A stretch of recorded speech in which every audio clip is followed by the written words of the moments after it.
Warning: spoilers for season 1 and 2 of the show, The Owl House. You've been warned. So if you haven't seen the show and you wish to avoid being spoiled, this is your chance. I'm not responsible for ruining events of the show for you. I'm giving you plenty of time. Click off now. Okay? Hi, I'm Joe, and you're watching and Joke. So I'm continuing on with the Owl House Glyph project that I started. Finishing it off because I just realized the premiere for season 2, no, not season 2, season 3 was announced, and apparently it's this weekend.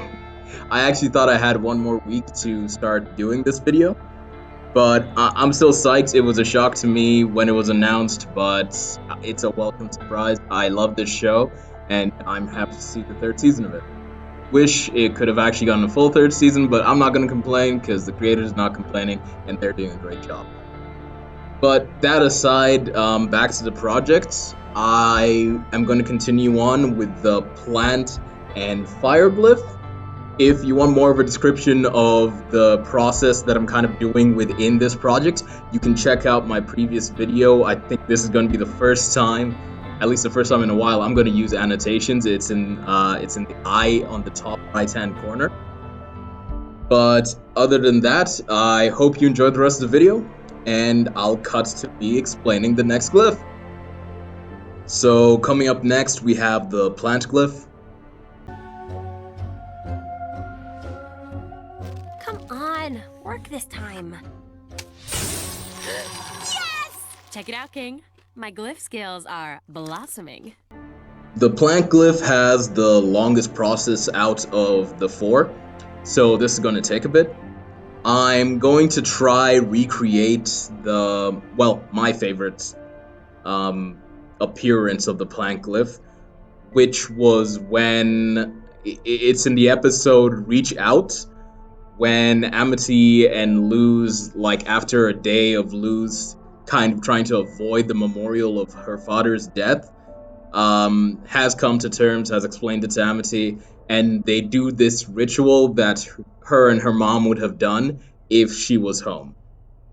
Well, just cut to the clip. Can't believe I didn't try this first. My head's really on backwards today. So yeah. Well, if you've watched the previous video, you know the drill. We're about to cut into the speed art, and if this is the first time you're watching this or this part of the series, we're about to cut into speed art, so prepare. I'll jump in if I need to explain anything, but I think for the plant glyph, I have nothing else to explain. Most of the footage was caught, all the important footage was caught, so you should just be watching a calm, chill speed art until I need to jump in for the fire glyph.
Okay, so as we're getting into the weight painting here, I'm probably either gonna just like cut out the entire section or jump around the section because it is dramatically long and essentially kind of repetitive.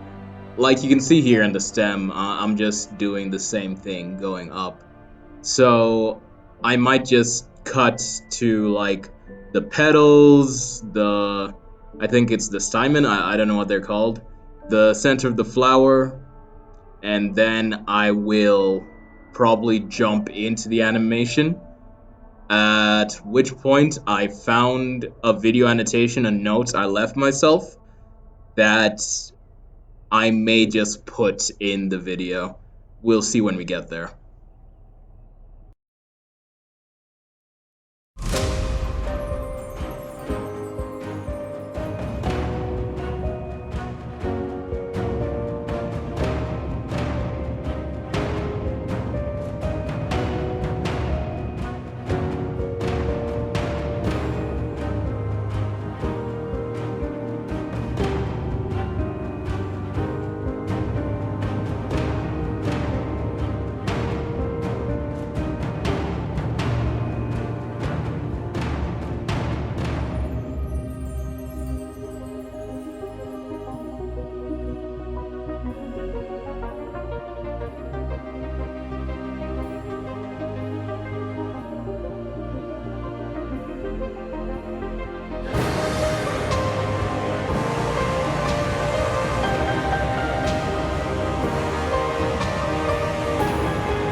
Okay, just a quick note. I just removed a huge part of the video in which I'm correcting an issue that arose from adding a bone at the center of the flower to connect to the rest of the skeleton for the petals. Essentially, it reordered the names of the bones and mixed up the weight painting, so I had to go back and manually rename all the bones. That's essentially it. This explanation was shorter than the amount of video it took. I'm happy.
Okay, to keep the video short, I need to jump in a lot with these voiceovers.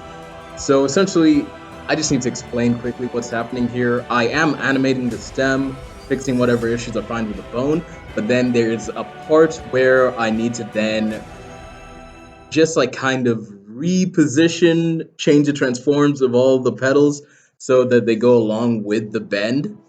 And yeah, that's what I'm kind of just going to cross dissolve out of.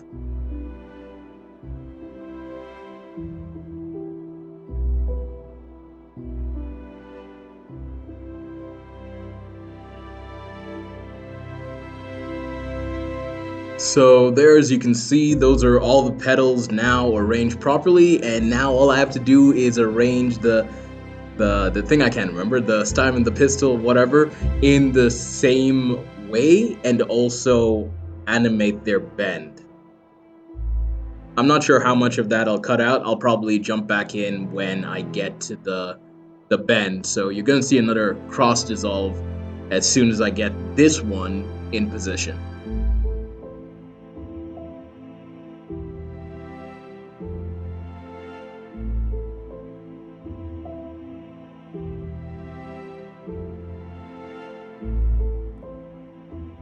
Okay, as you can see here, I'm animating the bend of the stamen. I actually looked it up between video audio recordings. So yeah, I'm animating the bend. I will cut to where all three are now animated. And with that, now you can see kind of half the animation coming together as I jump on to the next half. So in this half, I'm just trying to animate the closed flower like a flower in bloom. And with that, I can then jump into animating how the flower will emerge from the glyph. And essentially, I want to cut this section. I'm not sure if it's fast enough, actually. I might just leave it all in. Nope, I'm cutting. So you're gonna see the whole closed flower at this point.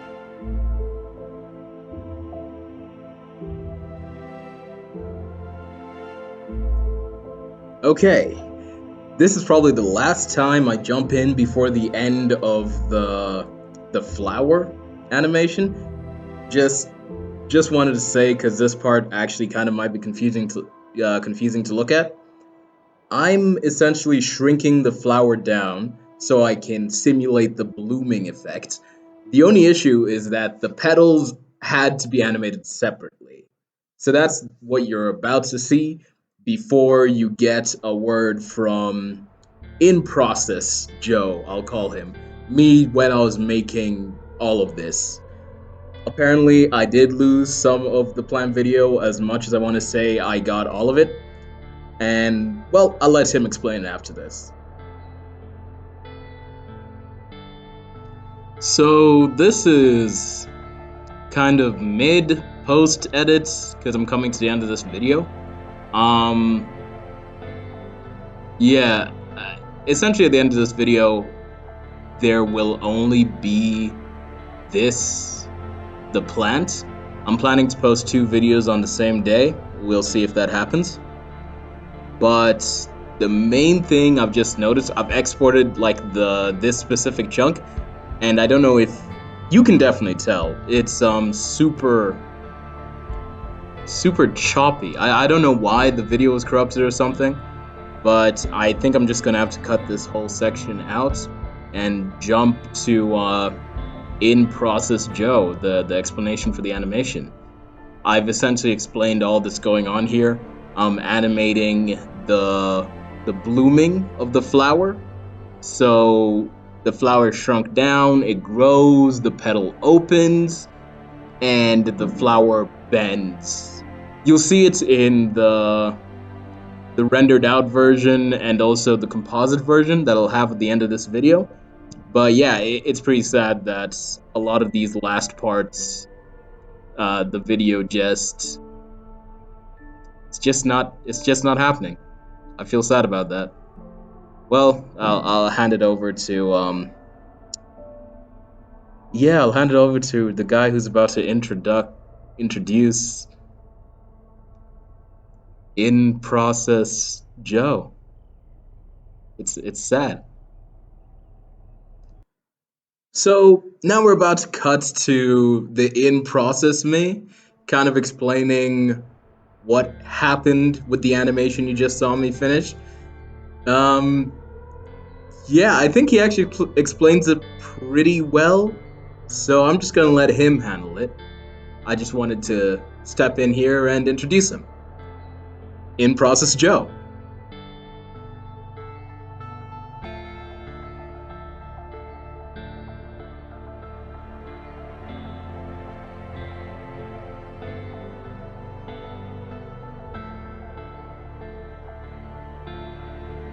Okay. Okay, so just to mention here, I forgot a bit of the recording. Again, I forgot to hit unpause again. But essentially all that happened after I finished getting the animation right for this flower was that I duplicated it. Then in the global transforms, I rotated everything in the duplicates so that they're standing in this triangular formation. Yeah, sad I didn't catch that. I'm not gonna do it again because it was kind of a hassle trying to figure that out. But either way, right now, all that's left is for me to make sure that the final frame has no overlapping geometry, so it looks semi-realistic.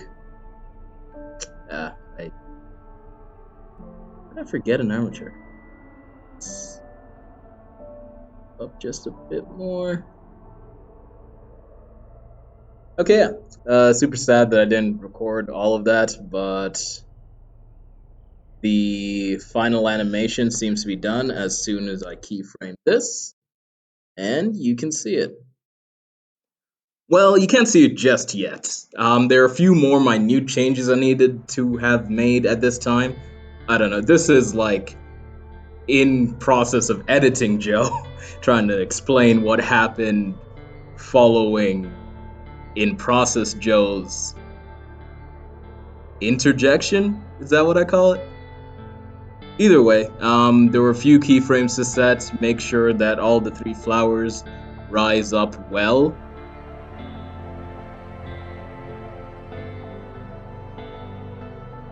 But yeah, following this, it was pretty much done. Except for that a small part that'll explain. Well, in process, Joe will explain. Yeah, just wait.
Okay.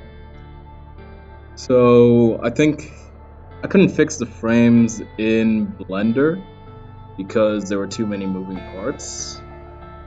But I think I can at least slow down this lighting part, then the rest of it is fine. I might do it in the video editor later, but I want to try do it with this slow-mo editor. Essentially, we're looking for the range in which this gets to its full light.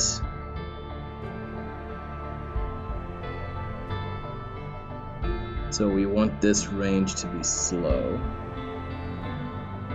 I've also never used a slow-mo editor, so I'll see how it goes. I actually like that a lot.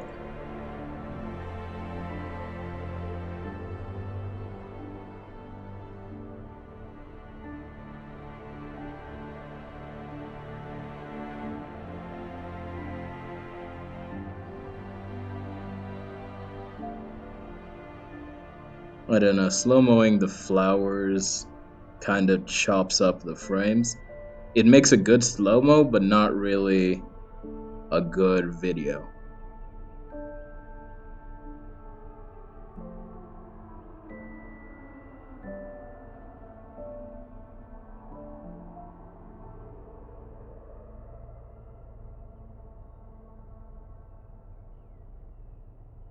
So yeah, I like that. So I'm gonna save as a copy. It's most likely the copy I'll use at the end of the video. So if you see the slight difference, congratulations. So there we have it, the final animation. You can see the flower just sprouting out of the glyph. Hopefully the end of the video wasn't too jarring for you. I'm really sorry about that. I didn't know so much footage was lost. I was so confident in the beginning. But either way, you get to see this great final result, the animation, and then here comes the composite shot. So the composite shot just added the background like the other ones, and yeah. Like usual, links will be in the description down below. And if you want to catch the end of this project, please click up here to the left. And if I did this right, it should be up on the same day. And if you want to catch the project in its entirety, please click up here to the right where I have a playlist of it. And if you want to catch what I'm doing next, please hit that notification bell and subscribe for more. Thanks for watching, and joke out!